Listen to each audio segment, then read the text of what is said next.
আপনি যে বললেন পার্কে ঘুরতে যাবো, তাই তো আমি নতুন প্যান্ট জামা পরে এসেছি। তুই মাছের হাটে কেন? সবাই তো পার্কে যায়, আমরা না হয় বাজারে আসলাম, ভালো লাগছে না? এই সন্তান থেকে খরিদ্দার আসছে রে। কি ব্যাপার? এই বাচ্চাটাকে ভাই ধমক দিচ্ছেন কেন? দেখছো না ওর জন্য আমার দোকানে খরিদ্দার আসছে না। দেখি বাবু কি মাছ করিস? ইস, এ তো পচা মাছ। এই মাছ কেউ খায়? এই মাসে আমি প্রতিদিন নিয়ে যাই। তোমার আব্বা কি করে? তোমার আব্বা অনেক আগে মারা গেছে, আমার মাটা অসুস্থ। দেখি ক্যারিটা। মাছগুলো ফেলতে দেন কাকু।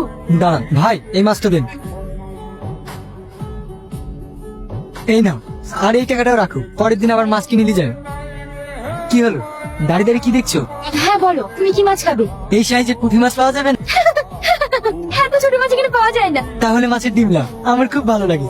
হেভি টেস্ট হয়েছে। তোমার আব্বু কই? দেখছি না তো।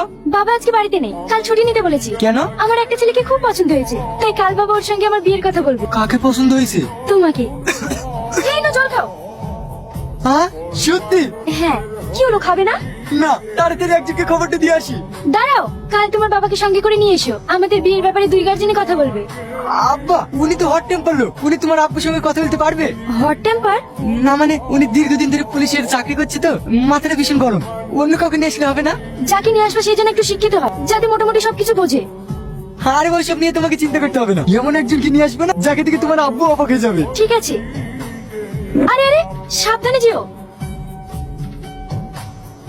আপনি যেভাবে বলেছেন স্কুলের কাজ ঠিক সেভাবেই চলছে। ঠিক ঠিক টেরাও। কি ব্যাপার তুই?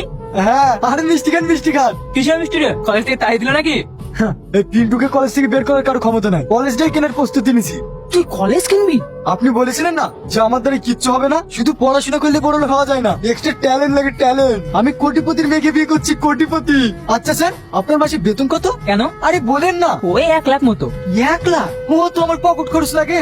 বাবা, কার কপাল যে পুড়লো। কি বললেন? না না কিছু না, কি বলি বল। শুনেছি আপনারা নাকি ভীষণ কিপ্টি লোক, ভালো মন্দ খেতে পান না। কালকে আমার সাথে চলুন, ভালো খাওয়া দাওয়া হবে। কোথায়? আমার হবু শ্বশুর বাড়ি। আপনি কি চান না যে আপনার একটি স্টুডেন্ট ভালো জায়গায় পৌঁছাক? অবশ্যই চাই, কিন্তু এভাবে নয়। আমি পড়াশোনায় ভালো না, কোনোদিন চাকরিও পাবো না, এই একটা সুযোগ এসেছি। চলুন না স্যার, আপনার পা ধরছি। থাক থাক থাক, ঠিক আছে যাবো। Thank you sir, thank you. কাল ঠিক সকাল 10টা।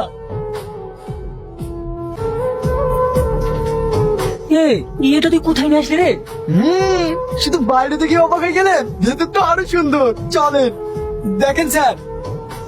বাবা, আরে উনি বাবা হয়ে যাবে কেন? উনি আমাদের স্কুলের হেড মাস্টার। ভালো মন্দ খেতে পায় না তো, তাই নিয়ে এসছি। যাও যাও, তুমি খাবার রেডি করো। হ্যাঁ মা, তুমি যাও। পিন্টু, তাহলে তুই ঘরে কি বস, আমি ওর ফ্যামিলির সাথে আলোচনা করে নি। স্যার আর যাই করেন, আমার বিয়েটা ভেঙে দিন না। ঠিক আছে ঠিক আছে, তুই যা, আমি দেখছি। তাহলে তুই না স্যারের মেয়ে? তুই ভালোবাসার জন্য অন্য কাউকে খুঁজে পেলি না, শেষ কিনা ওই বদমাইশ নম্বরটাকে। না না বাবা, তোমার কথা ভুল হচ্ছে, খুব খুব ভালো ছেলে। কতটুকু চিনিস ওকে? তোমাকে এত বিরক্ত করেছে, ওর জন্য আমি চাকরি ছাড়ার সিদ্ধান্ত নিয়েছিলাম। আর শুধু তাই নয়, ওকে আমি ঘুষ দিয়ে পাশ দিয়ে কলেজে পাঠিয়েছি। যেমন হোক না কেন বাবা, ওকে আমি ভালোবাসি, আমি ওকে বিয়ে করবো। আমার জীবন থাকতে ওই ছেলের সাথে তোর বিয়ে দেবো না। এই পালাচ্ছিস কোথায়? দাঁড়া, আমাকে তুই অনেক জ্বালিয়েছিস, এখন আবার মেয়ের পিছনে পড়লি। তোকে আমি অনুরোধ করে বলছি, আমার মেয়ের জীবনটা তুই নষ্ট করিস না। বল তোর কত টাকা লাগবে? 3 লাখ, 4 লাখ, 5 লাখ? 5 লাখ? 5 লাখ টাকা আবার কি হবে? তার মানে 10 লাখ নিবি? হ্যাঁ, ওই 10 লাখ দিলেই হবে। তুমি 10 লাখ টাকার বিনিময়ে আমার ভালোবাসা বিক্রি করে দিলে। আরে আজ তো শুধু ও তোর ভালোবাসা বিক্রি করেছে, বিয়ের পরে ভালো দাম পেলে ও তোকেও বিক্রি করে দেবে। জানো তুই এত নিস, সহ্য আমার চোখের সামনে থেকে। স্যার আমার টাকাটা। তারা দিচ্ছি, এই নে। স্যার টাকা কম নাই তো? পুরো 10 লাখ টাকা আছে, বেরিয়ে এখান থেকে। শ্বশুর মশাই, আপনি কি করে ভাবলেন 10 লক্ষ টাকার বিনিময়ে আপনার মেয়েকে ভুলে যাবো? অত বোকাই পিন্টু না। আপনার মেয়েকে নিয়ে রাত্রে পালিয়ে এসেছি, 2-4 মাস তো আপনি মেনে নেবেন না। তাই আপনার কাছ থেকে 10 লক্ষ টাকা নিলাম। আমি তো কাজকর্ম কিছুই পারি না। তাই আপনি যদি তাড়াতাড়ি মেনে নিলেন, তাহলে কিছু টাকা ঘুরে পেতে পারেন। ইতি আপনার জামাই পিন্টু।